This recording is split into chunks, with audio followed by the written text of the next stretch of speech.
Hello, hello, beautiful beings. We are so happy to be here and our August One Love Alignment Sunday. Yay! I want to do our theme song. This is called One. Here we go. And I hope you guys are going to sing on the other side of this camera. Your part is na na na na na na na. Na na na na na na. Na na na na na na na na na. We are one on this journey of light and love. We are one. We are one. Na na na na na na. Na na na na na na na na na. Woo! Na na na na na na. Na na na na na na na na na. We are one on this journey of light and love. We are one. We are one. We are one, and that's how we feel in this household. And we are so glad to just be in a tribe of people that feel the same way. We are unifying. We are coming together, remembering our one love consciousness. And that's why we're here every Sunday, every first Sunday of the month. So let's just create some space together here. Here, let's get more centered, Matt. Move over. Hey, guys. So we are on our TikTok platforms and YT. YT will be where our main platform is with questions and comments. So you can ask questions over here. All right, let's just set our space here and land. Hands on your heart. Take a deep breath into your belly. Release and let go of anything that's not here, present now. Yeah. And feel the spark of the divine, of the creation energy in you, and expand that out to the four corners of the room you're in. Yeah, beautiful. So today's agenda is Matt is going to give us the astrology, and then we're going to have a little metaphysical banter about it and how to stay in alignment with our heart, with our pure soul during August.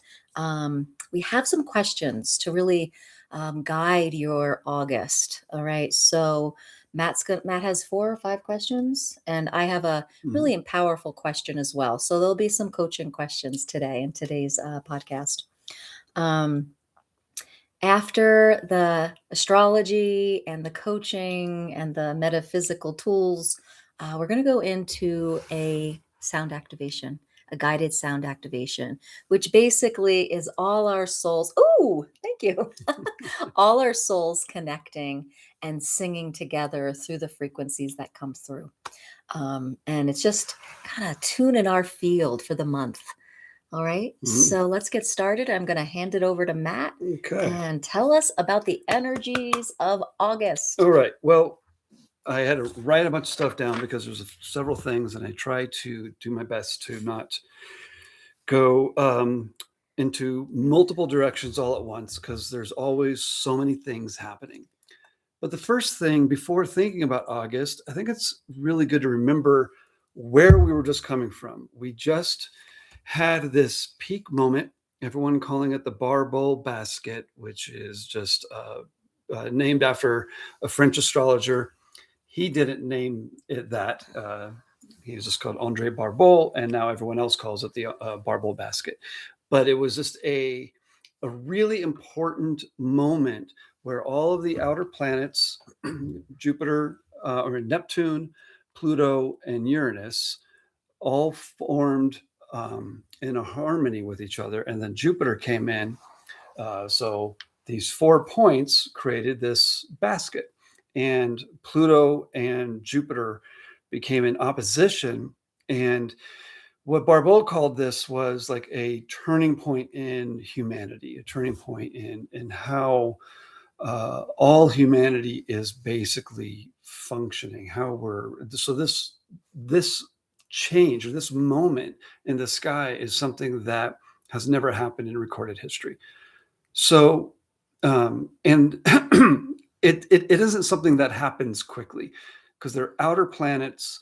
It takes a while to feel the changes, that we move into those changes slowly, and we move out of those changes slowly. I think it's best to look at it like a 12-year process of when Jupiter and Pluto were last joined up, and now they're in opposition, and then in another 6 years they'll be joined up again. So the Jupiter and Pluto cycle creates this 12-year process. And I think what we just experienced was this peak of this moment that historians may look back on and say, around this time in 2026, something shifted, something changed.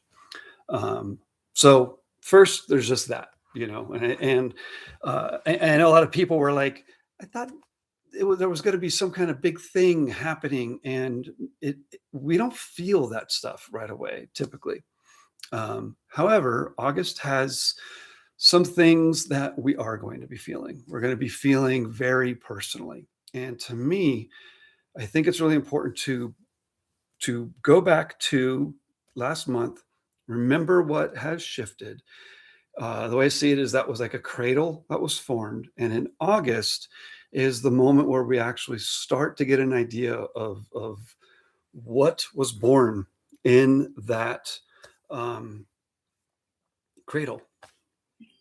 Okay. Yeah. So that was born in the cradle. What was born in the What was cradle born is in what's the cradle? happening this month. Oh, okay. So let's clarify that. That's so what was born in the cradle Mhm. last month is actually coming to fruition in August, Yeah. starting to emerge out of the basket. We're going to basically. start seeing what it means to us personally. Okay. Okay. So with that, then I want to look over just a few of the things that are happening. Obviously, we have 2 eclipses this month, but I try to narrow down like what really are probably the most important things that we're going to be experiencing. One of the first things is tomorrow Chiron goes retrograde. Chiron has been in Aries for a few years now. Chiron represents the wounded healer. It means it's the wounds that you feel that they don't really go away, but the only path through working with them is to use it and find healing for others. That's the sort of where Chiron is represented in your own chart. In the world, you look at what sign it's in, and where it's been in Aries. I feel like there has been a wound being expressed, and a wound that the world is trying to heal from, which is Aries energy, impulsive, move forward without asking, move forward without thinking about it too well, without a plan. One way to look at it is like toxic masculinity. I was just going to say that. Okay. Yeah. Well, so that's kind of one of the things that I've been seeing is like, when things kept coming up a lot in the last few years.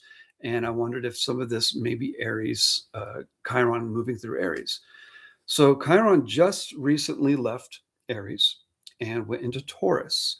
Taurus is the sign of a grounded security. Often it can be related to art, beauty, money, your body. So Chiron just went into Taurus, and then it started the retrograde, which means that the movement of it, where it's got 30 degrees within a sign that it can move through, and all of a sudden it just stuck at 0 degrees for a while. And tomorrow it will actually start moving backwards. I think it's actually more important to look at the spot where it stays for a while at 0 degrees. And yeah, what does that mean for us for August, for the next week or two? What that means is, well, as it starts to move back, and while it's still in Taurus, it means that it's something to look at what is it in Taurus themes? We can talk about that a little bit more, but in Taurus themes, what is it that you need to reflect on more? You need to revisit. A retrograde is something about revisiting. In evolutionary astrology, it's thought that a retrograde planet in your own chart, we all have usually at least one, means it's something that's unfinished work, that you have to deal with that in this lifetime. So when it's happening in the sky, it's something that it's bringing back some wound. Chiron is always triggering that wound, but when it's retrograde, it means that it's something really to sit with and really know you're not fixing this. Just be with it, and that's the point of the healing. So we've been going through this slowing down. We've been feeling this now since June, since late June, but really throughout all of last month. So if there's been anything around money, around your personal values, around your body, if you're feeling anything that's like you're feeling pulled back and upset around, if something's bothering you about that, that is Chiron doing its work. Okay, cool. Sounding, making sense? Yeah. So Chiron in Taurus,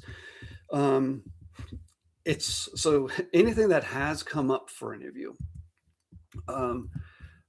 Chiron is going to go back into Aries, retrograding, touching into the very late degrees of Aries. So it's going to be also revisiting some of that, the wounds around our impulsiveness. It'll be doing that as well. And then it will stop going retrograde and move forward. And it really won't go back into Taurus until I think December of this year, possibly later. Actually, did I write that down? 2027, April 2027. So until spring of next year. Okay. So we have a lot of time to, right now is a really great moment to feel like, what is the preview we're being given around any wounds that we feel in Taurus energy. And sometimes it's hard to talk about this because everyone has Taurus in different areas in their own charts. So let's take an example. So if anyone in the comments here wants to give their example of their Taurus, where if they know where Taurus is, if you know what house it is, or if you're a Taurus rising, or if you just know any rising you are, I can tell you where Taurus is. So let us know if you know where Taurus is in your chart, or if you're a rising Taurus, and we can give you an example of how this is going to work out. I don't have too much Taurus in my chart, do I? You don't, but Taurus is in your house, your 8th house of shared resources. Okay. How you and shared resources in the most basic way of saying it, but it's about how you find your intimacy with others, how you find your connection, what you deeply share. Sometimes it's also inheritances. It's so how would that look with my Chiron retrograding and stuff in Taurus? Well, Chiron retrograding in that area may be bringing up certain wounds around what you share. Oh, okay. It might be, and I say might be because depending on where it sits within your chart, not just where Taurus is, but what it's, if there's anything in Taurus right there, since you don't have anything in Taurus that I can think of. And do you have in your, no, you don't. So, but depending on what you have in your chart, it might be affecting things. So I had Chiron going over 2 years ago over my own Chiron. I had my Chiron return, and then it went over.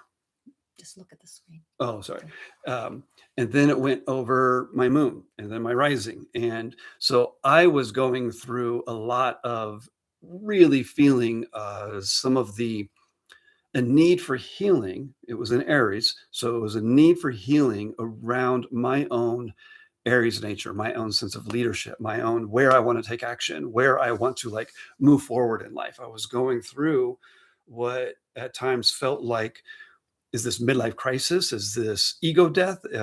It was Chiron, just going over some very personal aspects in my own chart.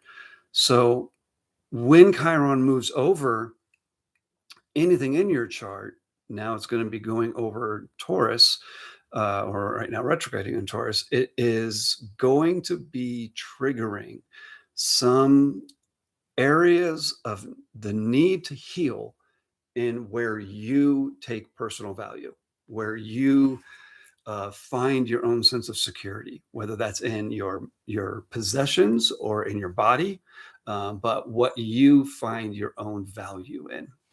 Does that make sense? Yeah. Okay. Yeah. So it's a value, and we're going to kind of do that with the questions, but it's a value inventory. Value inventory. Yeah. Totally.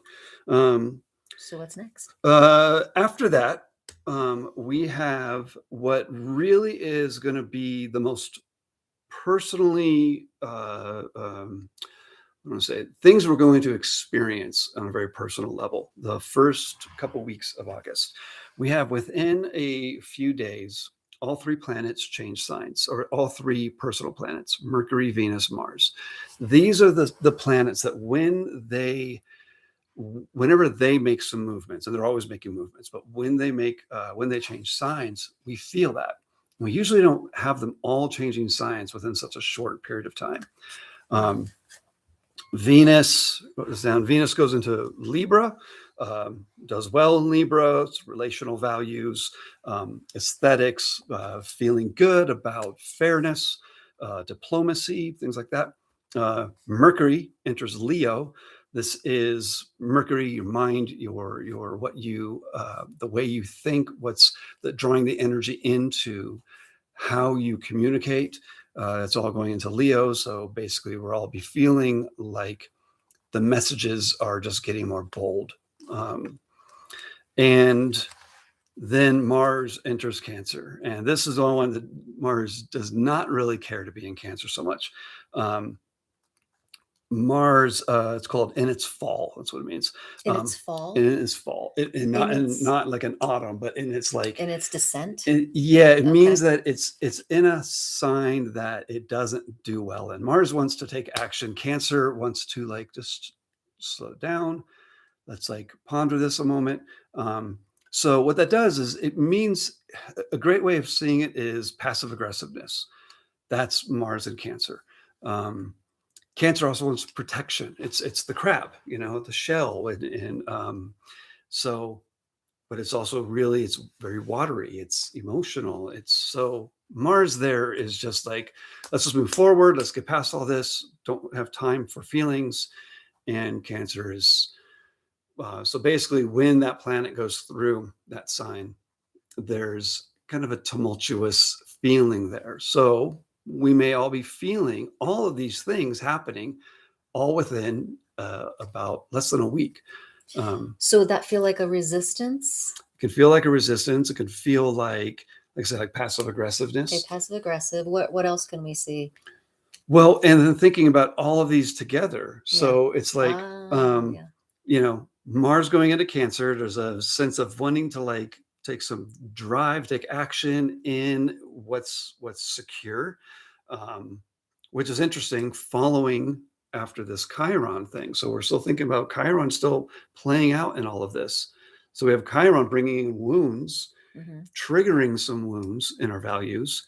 Mars moving into Cancer, feeling like I want to take drive and to feel safety and And Cancer's no, we're gonna feel this and Cancer's process. Mars is no. And so when you have both of those feelings at once, that's why passive aggressiveness to me is kind of the easiest of them all. It's there's a feeling of wanting to move forward and also not quite sure how to do that well. Okay. So let's pause here. So if that energy is up for most of us, right? All of us, I guess every chart's going to feel this. How do we stay in this kind of heart space, soul space, one love, kind of unity feeling, right? If this resistance is up, well, I would say we use it with the awareness now that we have of the energies, we now use it. And then can it once acknowledged and used, can you like use it for a Yeah. blossoming? Can you Yeah. use it for almost a like a city of like transcending almost the energy? Once you're aware of it, acknowledge Oh, the city, like not city, cities, Yeah. SIDI. Yeah. Right. Like they do in the gene keys. Like Yeah. now Right. you're aware of it, acknowledge the like the emotions that are in this kind of want to go forth, but no, process, be with. Mhm. And if we become aware of that whole Mars Cancer plight and we see where we are in it, and then we can come back into our heart around it, Mhm. can we almost let that energy go and move forth in connection with all, and the resistance gets dropped? And I would say we may all be feeling it. It may not go away. Same thing as like with coming back to the Chiron piece. Chiron is such a great analogy for coping with something that bothers you. It means that you have to be okay with the wound being there, but you transcend the wound by fully accepting it and then like reaching out to the world to help the world go through their own healing. Yeah, like I said, Yeah. acknowledge it. Yeah. Right. Acknowledge it, right? Yeah. Feel it like Mars feels it. Feel it Yeah. like Cancer feels it. Know that that is this game we're in, Mhm. and then the truth of yourself is outside of is all of it. Yeah. It holds it all, but the truth is actually looking at the game, Yeah. Right. the witnessing the game, and then you get to be free from the intense effects of the game. Totally. And what's nice then is with that Venus moving into Libra, that's all everything you're saying is total Venus and Libra. Venus is like Okay. feeling the or I see Venus more as like it's how we attract whatever it is that we like, whatever it is that we want. That's Venus. That's when Mars is what you go after, Venus is what you receive. And Venus in Libra is just receiving the energy of fairness, of balance, of beauty. And it's like it's such a nice thing. I'm so glad you're explaining it this way, because now I'm realizing that it's so nice how we may have this this bit of fight for protectiveness, which is Mars and Cancer, and then Mercury and Leo can be like exciting and witty and sharp and dynamic and charismatic, but it can also be over the top and cutting and mean, in your use of words. But Venus is softening all of it and helping, if you are willing to tap into the energy of it, to hopefully do like what you're saying, to actually step back from all of it and be less swept up. Be less swept up. I like that description. So the idea in August is to feel it, acknowledge it, step outside of it, witness it, and not be swept up from it. Yeah. So what's happening next? So now, again, that's all a foundation, right? So we have Chiron switching up or going retrograde, making us all feel a little bit more deeply and internally the wounds of our self-worth. Then we have Venus making this change, then Mercury making this change, then Mars making this change. And then the very next day after Mars moves into Cancer, we have the solar eclipse, which is a new moon in Leo at 20 degrees and 2 arc minutes. It looks 2002. So I don't know if that could mean something to you or not, but to me, it's interesting when you see it that way. An eclipse it's chaotic energy because it's a moment that the moon eclipses the sun, blocks out the light. And throughout history, it was kind of a terrifying time. People thought especially because most of our religions are based on worshiping the sun. And when people would look to the sun and suddenly see the sun has just gotten blocked out, everybody would get pretty freaked out. Oh shit. Yeah. Like, the sun's not coming back. Right. And so that has been, I think, not only ingrained in our DNA to feel some concern around it, but throughout history, it has traditionally lined up with moments where leaders are either removed, killed, or stepped down. It's also many tumultuous leaders were also born on an eclipse. Netanyahu, Trump were both born on eclipses. Wow. And I think many more throughout history. People who, it's a time that, so when they talk about chaotic energy, it's a time where everything sort of gets upended. But I think the thing that I like about it, and I just heard this old astrologer talk about it. I love the way he explained it. He said that everything goes dark, but the better way to look at it is that in the dark is infinite possibility. So why not tap into that aspect? Yeah, like it's a reset. Yeah. It's a reset. And every new moon, they always say, is kind of a reset, but this is like totally reset. And it's in Leo. So it's in the sign of, the sign that rules the sun. It's the sign of the greatest, leadership, bold drama, attracting attention. And we're having this moment during, and at this exact moment, all of the planets except for Saturn are all lined up in harmonious aspects. It's, I need to spend another few days to go back and actually see if anything like this has ever happened. Yeah. I don't know. I use some software that could go back, 10,000 years. So politically, could something happen? I mean, usually something does somewhere in the world. Something politically happens somewhere in the world. Yeah. But there's this flow of energy that's happening.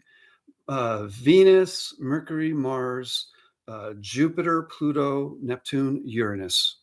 I'll talk about Saturn in here in a moment. Saturn is the only one that's not quite touching any of these. Saturn's in Aries going retrograde, but everything else, even and the nodes and Chiron, they're all touching in harmonious aspects. Usually, it's not true. There's a couple oppositions. Venus and Neptune are opposing, which is not a big deal. And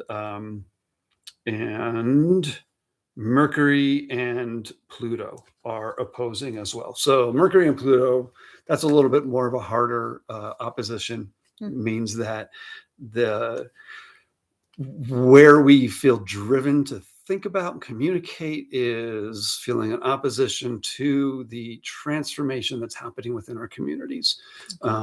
So how that turns out, I just don't know, because there's so many things happening at the same time. Yeah. It's really hard to say.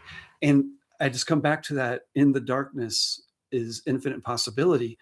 All of the planets, most of the planets are all harmoniously lined up. They're all feeding each other, fueling each other, right?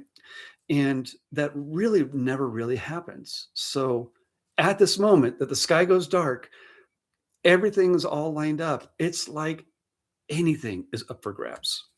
Okay, well, that's exciting. And for those of you that are local, we are doing our lunar or a solar eclipse August 11th sound journey and astrology reading. So that's in Lafayette. And if anyone wants that link for Boulder County, let me know. Yeah, we're excited about that, August 11th, to do that. So Matt will dive a little deeper into that solar eclipse energy then. Yeah, I'm going to try really hard to make sense of it all. Before we move on, it looks like Angela has a question. She is right here, sweetie. Taurus, third house cusp, and in the third. So when you were talking about that Taurus, Chiron, we were asking for that example. So say about that? Yeah. So, and I won't even talk about the cusp. I'll just talk about the third house aspect. And the only reason is just because I use a house system that is what's called Hellenistic or whole sign house systems. It's a house system that's been used for many thousand years, few thousands of years. And Placidus is another great system that is very, very helpful. But I don't want to get into that while talking to everybody, make it a little bit more simple. So third house, Taurus, is your it is a private house. It's a place where you find your communication more than anything.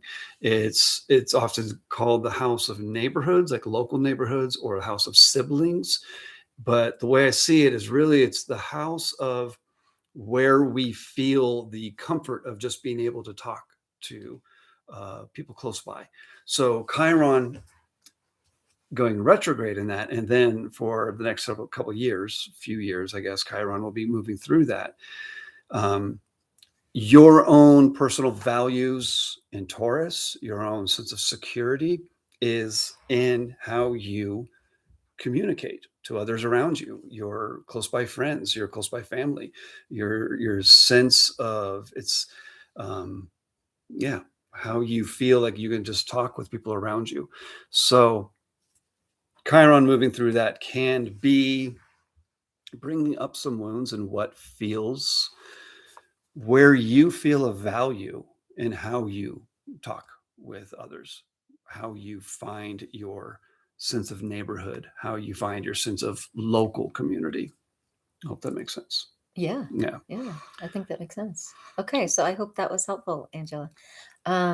So another big shift. Okay, big shift. The nodes. The nodes. The nodes. What is the node? So the nodes, without getting into the math, it's the moment of like how we see the movement of the sun, which the sun obviously doesn't move, but it feels like that from the Earth, and then we see the moon. There's points where they touch, and these are called the north and south node, and they are very important little pieces. They're often called the nodes of fate. It's the north node is where we're all feeling, you have one in your chart, but where the world feels it, we're all feeling this like draw toward, but it's uncomfortable. And the south node is where we feel our comfort, what comes easier to us. So the nodes have just recently shifted. And North Node has moved into Aquarius, South Node in Leo. And this is really interesting, especially with this Leo eclipse, because while we have this eclipse in Leo, we also have Jupiter in Leo. And this is a really exciting time. Everyone's like, Jupiter in Leo is bringing more faith, abundance, excitement in the world of like drama and creativity. Drama, maybe not so great, depending on what drama means to you. But for me, it feels like a lot more creativity. The South Node, though, has just moved in to Leo as well, which means while there's this eclipse happening and we're feeling the sort of chaotic energy to do something different within our Leo, where Leo fits in our own charts, the South Node is also saying like, anything that's Leo energy is kind of old news for you. It means it's something, and it's okay. It's okay. Like for me, it's very much about creativity and art. And just today I was drawing, and Rebecca had commented like, "Oh wow, look, like you're sitting here drawing, and all this is happening in Leo." We're talking about the Lionsgate too. Oh, and Lionsgate as well. But it's so having that comfort zone is fine, but it also means that some of it may not feel as exciting as it used to be. Ooh. And we'll feel a pull to the opposite spectrum, which is Aquarius. And Aquarius is a weird one to feel this pull to, because Aquarius is removed. It's like it's the neurospicy of all the signs. It's removed, but it's also like humanitarian. Most humanitarian. It sees which the makes bigger sense, picture for everything. Because if you are a humanitarian and you're not removed, you are going to be spiraling a lot, right? Totally. Because So true. you wouldn't have the strength to hold that Totally. humanitarian view, right? Yeah, you can't cry too hard for everything going on around you. You have to be able to step back and see the like, bigger picture. how do we fix this? Yeah. And so Yeah, that makes sense, actually. and that's where the world is feeling this pull for the next year and a half to 2 years. 2 years, okay. And it just switched. So, question: is my North Node in Aquarius? It is. It is. So, for people whose North Node is in Aquarius, you're having a nodal return soon. So I'm having a nodal return. A nodal return is a really big moment. Yeah. It's a big moment. Yeah. Is my sister in here? Yeah, We're having a nodal return. Right. Okay, nodal return. Okay. Yeah, anyone born around it was going to be about 70, 71, 72, around that time will be having their nodal return right now or in the next couple of years. Okay, for those of us in those 70, 71, and 72, what can we expect for a nodal return? Well, you're feeling a much stronger draw to the first the pull back to what was comfortable. You're feeling that because the South Node is returning to your South Node. So it's just emphasizing all of that, like what is comfortable, what has come naturally to me. And at the same time, you're feeling a much stronger pull to your North Node, which is in Aquarius, but it's the uncomfortable. It's what has a bit of a growth edge for you. And yeah, so having a nodal return it's just emphasizing that. Do we combine them, or do we say goodbye to one and hello to another? You never really can say goodbye to it. Okay. So the trick here, to kind of go off on a little bit here, in looking at your own North and South Node, you look at the signs that they're in and the houses that they're in. But if you just see, okay, my North Node is over here, I know I need to allow myself to feel the draw to where it goes and to let go of the South Node. But they're oppositions and you never get rid of them. They're always happening. So you have to constantly find this balance with them. Okay. However, you look then at your Pluto, and your Pluto will reveal the path of being able to make that transformation work more easily. It's like the fuel to the vehicle that you're trying to drive on this journey. Say that one more time. Pluto in your chart, in your own chart, like where it is revealing it is triggering. If you go into it and really like tap into what it's doing for you personally, it is giving you the fuel to make that transformation more easy from the South Node to the North Node. You'll always still feel that old comfort zone of the South Node. You'll always still feel a little bit uncomfortable with that North Node, but the Pluto is like it's like the swing. It's the allows the pendulum. I don't like a pendulum because it makes it, I think of more of like a catapult. It's the weight that allows that trebuchet to fling over. To get into the North Node. Okay. Yeah. So nodes have shifted. It has not happened in almost 20 years, but they've been in these signs in Leo and Aquarius. What is happening collectively is a pull away from dramatic individuals into what's more important for the community. And I really think that's important because when we're in this world right now where we always have, big leaders that we may disagree with, or people who, celebrities who, they take a lot of spotlight. But I feel like we're going through a moment where there is going to be a pull where people who have a lot of leadership are going to be trying to grip harder on what they have, anything that serves them individually. And what's happening is the flow of energy is pushing toward the community. And we'll all be feeling this. We'll be feeling it within ourselves, and we'll be feeling it in the world at large. So everything you've said right now, I'm just getting the gist of this month is really asking us, one, to take that value inventory. And what I said earlier when I was marketing this was that it's like this permission slip to move out of the comfort into the reset of you toward that north node, toward that soul path. And so there's several things that I'm hearing you say are lining up that are giving us a little resistance. Yeah. And the goal here, what we're going to do is in a few minutes is just give you these 5 questions to help you take inventory, step outside to witness what's happening, and so that you can reset and go forth into more of your north node. Yeah.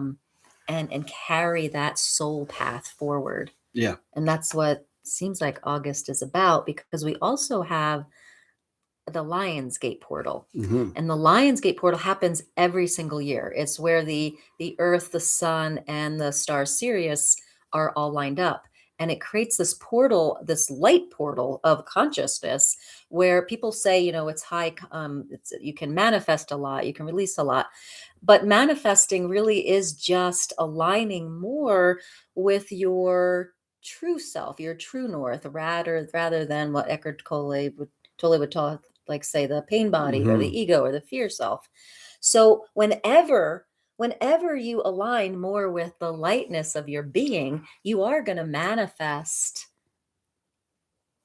light. You are going to manifest the truth of your existence, right? So manifesting, we tend to think of it as like, I'm going to manifest the yacht and the house and the relationship.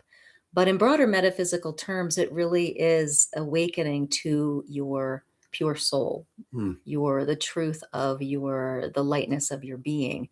And the more you tune there, the more kind of divine order just unfolds, right? Like attracts like, light attracts light.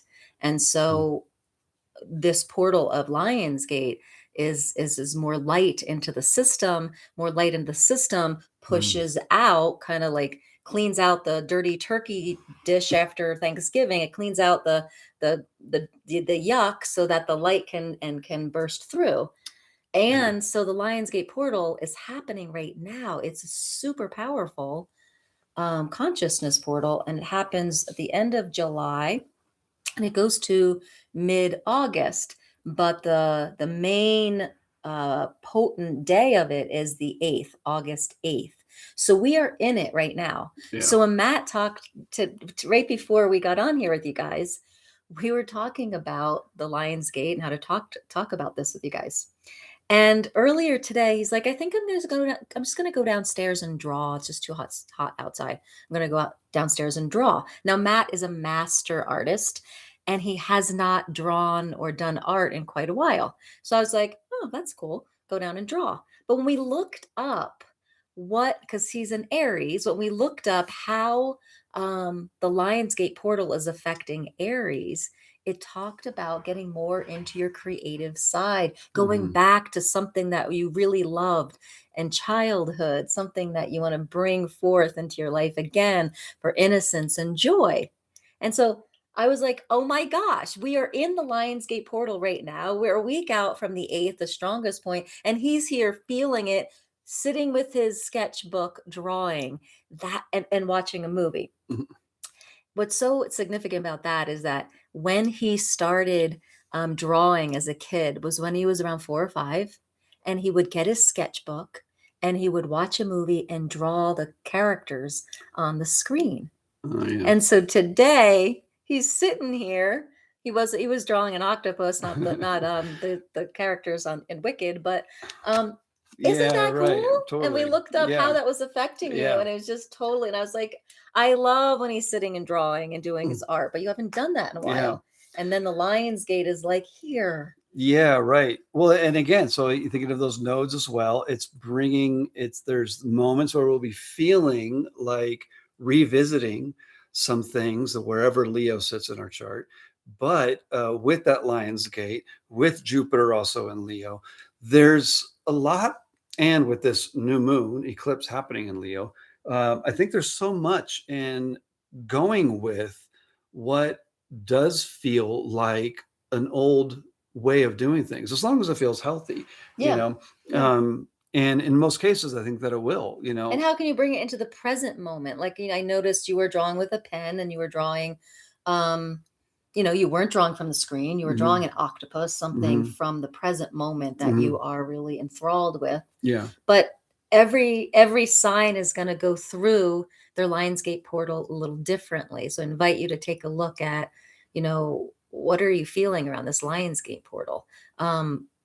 We just looked up that every zodiac sign has a different way it's going to pull in the light through the Lionsgate portal. Yeah. And so everybody, whoever, I can't see who Angela. the name, Angela, who has Taurus. So in whole sign, you have Leo in your 6th house.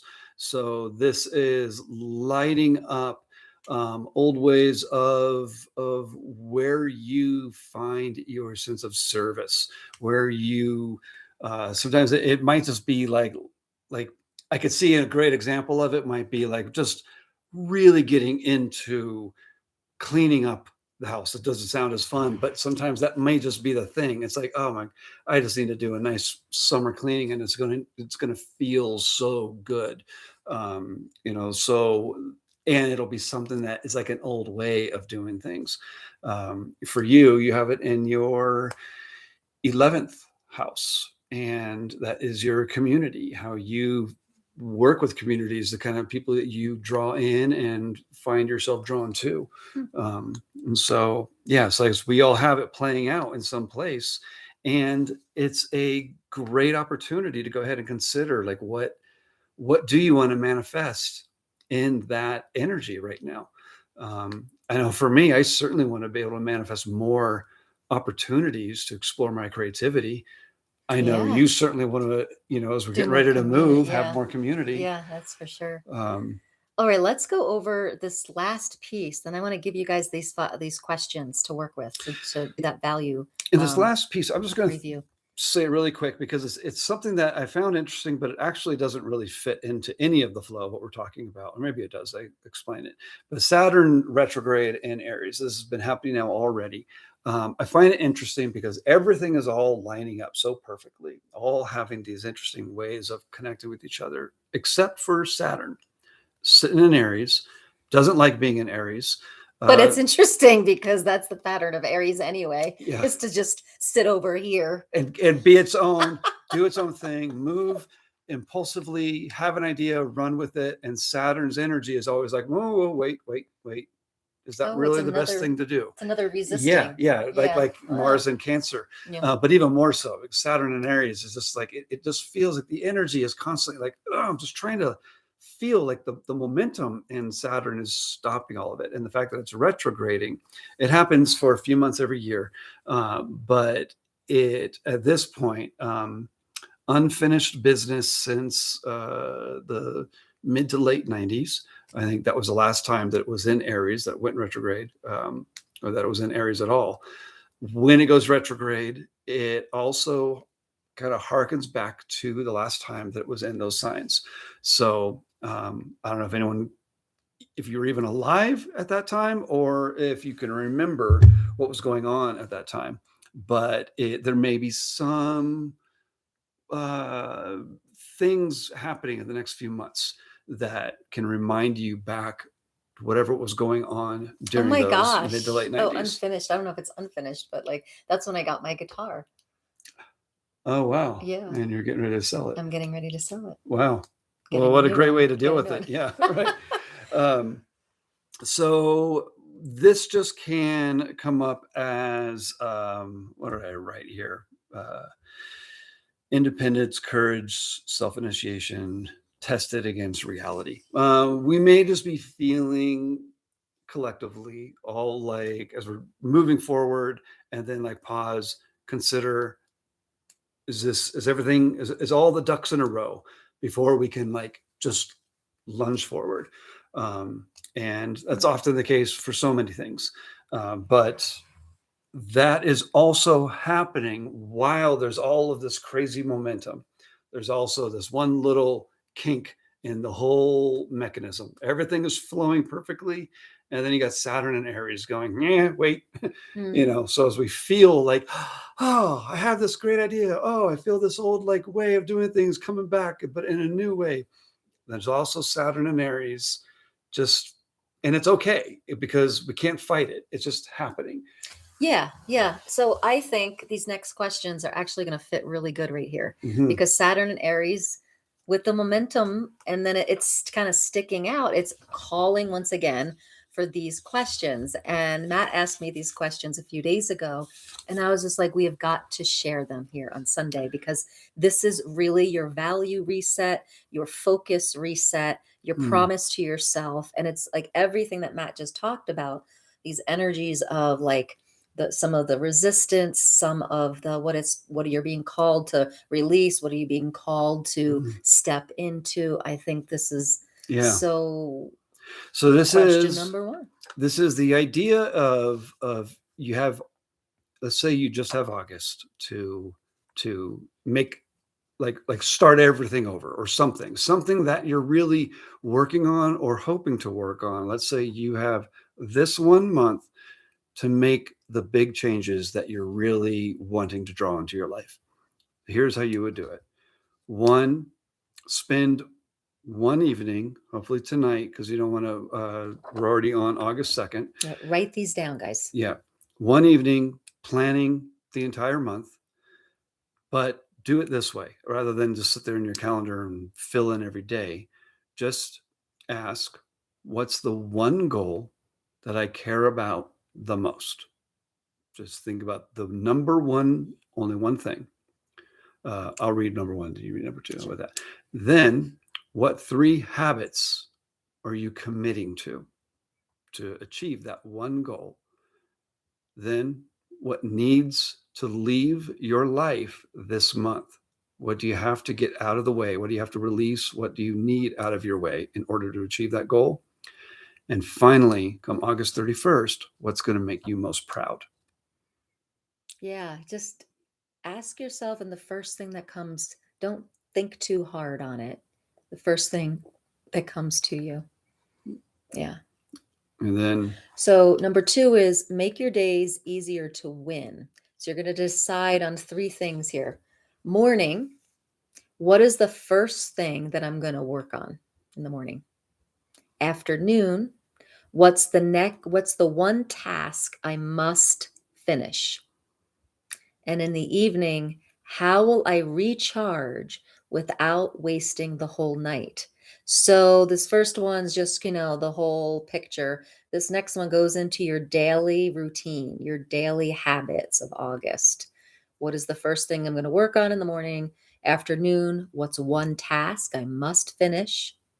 And number 3 is how will I recharge without wasting the whole night? mm-hmm. And then next is just pick a few habits and protect them at all costs. So this could be just a few things to stick to, keep it realistic, rather than I sometimes get really excited about all the little things I'm going to stick to, and it's just way over the top. So I think it's really important just to keep a few things. The examples I wrote here: move your body, read a little, do focused work, sleep at a consistent time. For you, maybe a lot of different things, but meditate in the morning. Yeah. Make sure you do toning. Maybe draw in your journal, draw in your sketchbook. Yeah. Okay. Number 4 is make distraction harder to reach. Anyone that's good at getting distracted here, make distraction harder to reach. Keep the phone out of reach. Don't touch it in the morning. Unfollow accounts that leave you feeling worse, or certain apps that keep doing those push notifications. So find the areas, witness them. These are the areas that I keep going to and getting distracted by, and see if you can get rid of those distractions. Okay. Yeah. And then last thing is just don't end the day without checking in with yourself. So before you go to sleep, just ask what went well today, what threw you off, and what's the first thing you're doing tomorrow. So that's it. I want to add gratitude too. Gratitude. Before falling asleep, Yeah. be grateful for everything. Very good point. Yeah. So what went well today? What threw you off?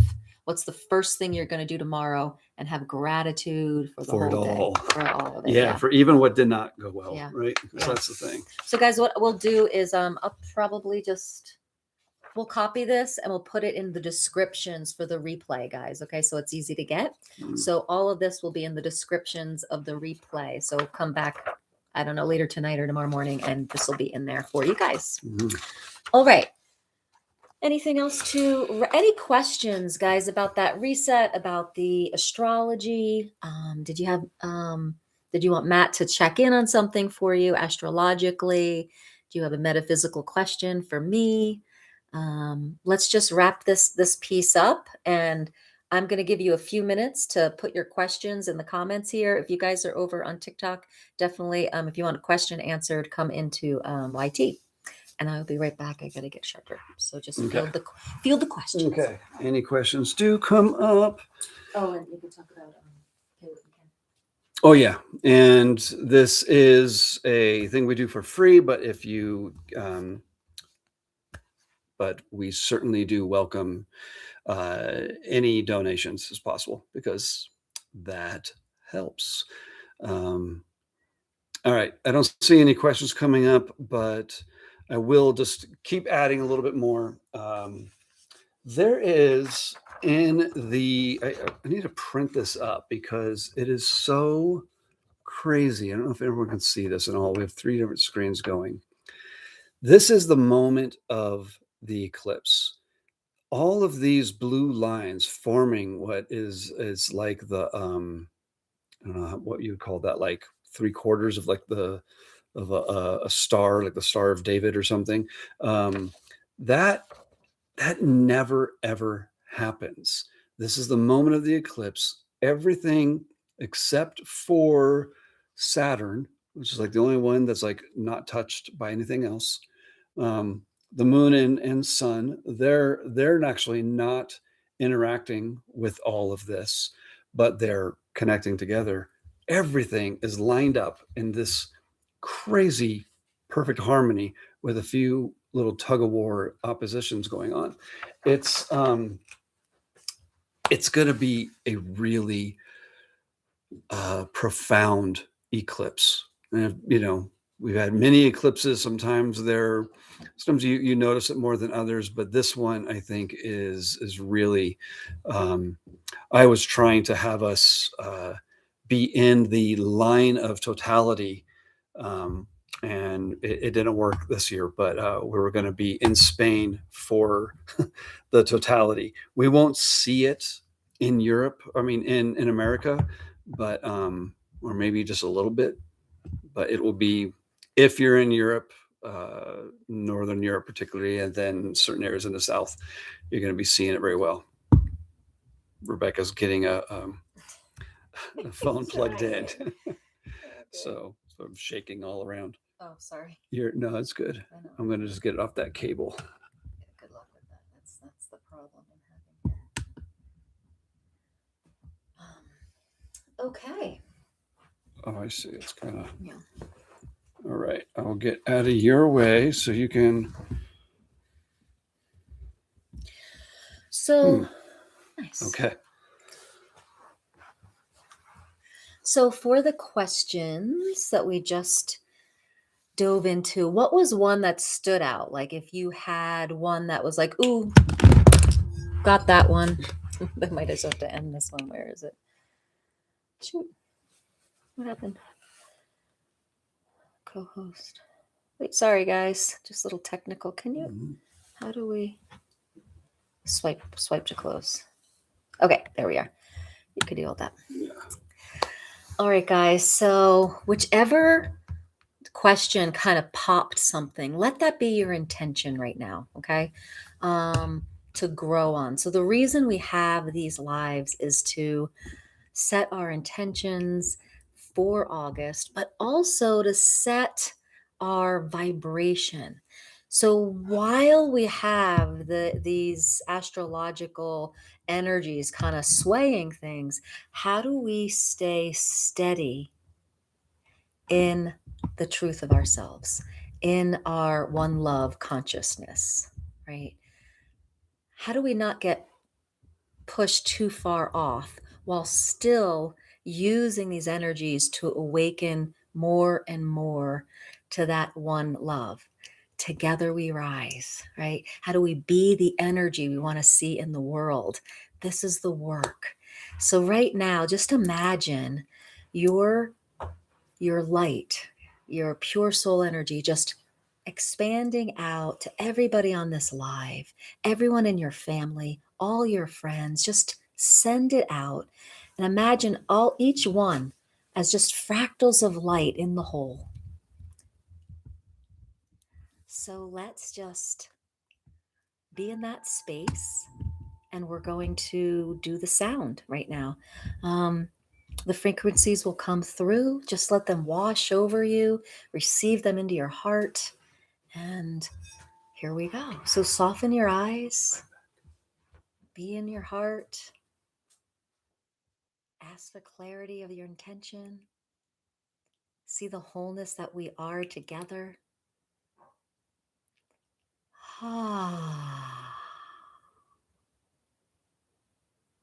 Okay.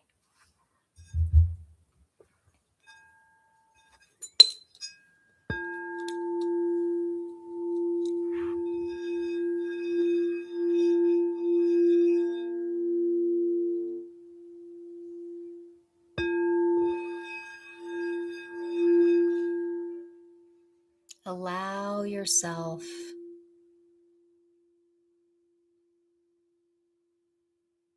to focus right here, right now, into your heart space, in the love that you are, in the love that we are. Soften and allow.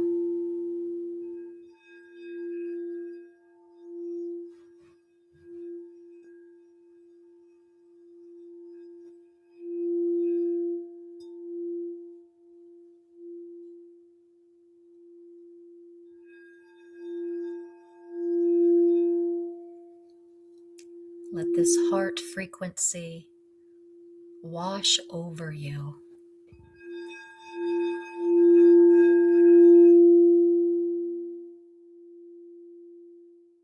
Through your whole auric field, your biofield.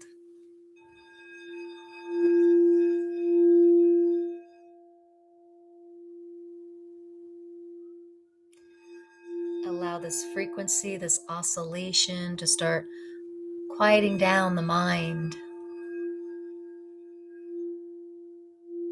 slowing the brain waves.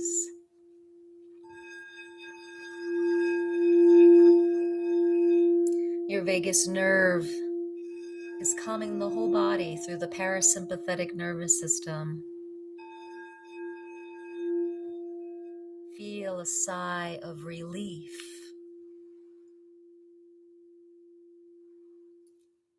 through your whole body.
Notice the ripples of the frequencies from the sound. Notice the ripples in your auric field. The ripples of the frequencies through your body, through the water in your body. The water picks up the frequencies. The water in each cell, the water in your blood, the water throughout your whole body. See it as ripples, as if it was a ripple in a lake or an ocean.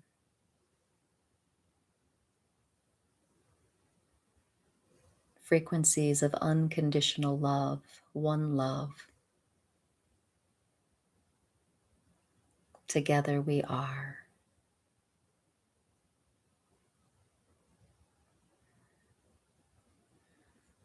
Let's complete the sound activation with an Om and Shanti, Shanti, Shanti. Use your voice. Activate your own energy now, your own unconditional love energy, your personalized experience of it. Om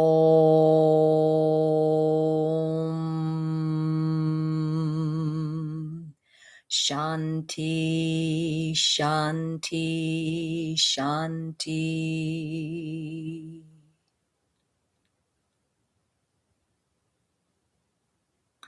And just notice what awareness came through during the sound, what relaxed.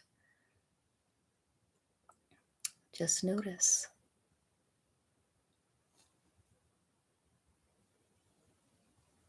Beautiful beings, August is going to be a phenomenal experience for us.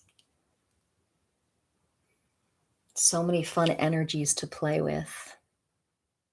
And also know that you can take the Nestle plunge and kind of take the outer view, one love view of it all, of all the energies. You can always back up and witness it all.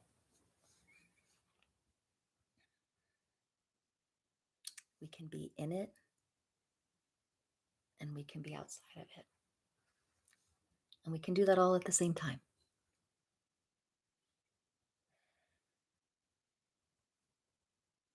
So if any of you are willing, if you want to put one thing in the comments from this hour and a half together that you're going to leave with, one aha moment.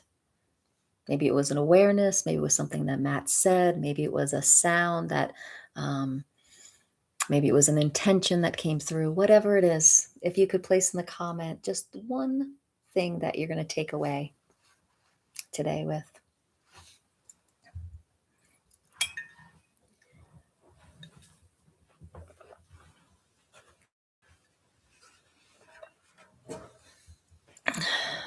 More me. I love that, Angela. I love that so much. Exactly. So guys, our next One Love Alignment Sunday is going to be September 6th. And if you guys want more personalized readings, Matt does personalized astrology readings. If you want to do you're so welcome, Angela. Thanks for being here. Mm-hmm. If you would like an astrology reading and how it pertains to your chakra system, that gives me just the right frequencies to create a vibrational reset sound medicine recording for you. That's called our harmonic healing map. And that's harmonichealingmap.com. And what else do we have? If anyone's local and wants to join us August 11th in Lafayette, we're going to be doing that astrology sound journey for the solar eclipse. And if anyone's interested in using your voice, activating your voice to release energy and get to know that soul self, I have a membership. We meet twice a month. Vocal Oneness membership. We'd love to have you. The next one is this Tuesday, actually. This Tuesday at 12:30 p.m. what time on the 11th? That'll be 6:30 to 8:30 on Tuesday, the 11th. And that is in Eventbrite under Rebecca Abraxas. Yeah. It's going to be a powerful day. Yeah, very much. Yeah. Excited for it. Yeah, we have a big space. So, yeah, bring your friends and have a lovely experience with us. Boo-hoo. What's that about, Angela?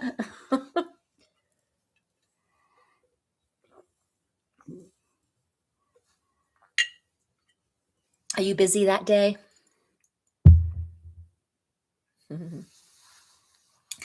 All right. Does anyone else have anything they want to put in the comments over here at YT about what you're taking away from this?